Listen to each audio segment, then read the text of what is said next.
புதுக்கோட்டை மாவட்டம் வடவாளம் கிராமத்தில் கலியுக மெய்யர் ஐயனார் கோவில் பொங்கல் விழாவையொட்டி ஜல்லிக்கட்டு போட்டியை அமைச்சர் மெய்யநாதன் தொடங்கி வைத்தார்.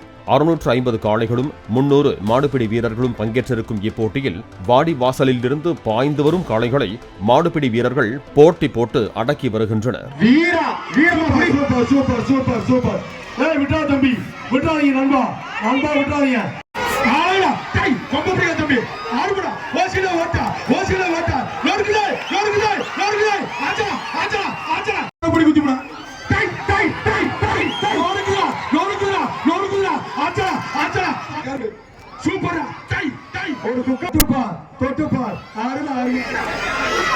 ரெண்டு பேர் பொங்கல் வாழ்த்துக்கள் யாருக்கும் பிரைஸ் இல்ல. சரி மகன் மாடியம் சூப்பர் தம்பி ஆறுபடா ஓசில ஓட்டா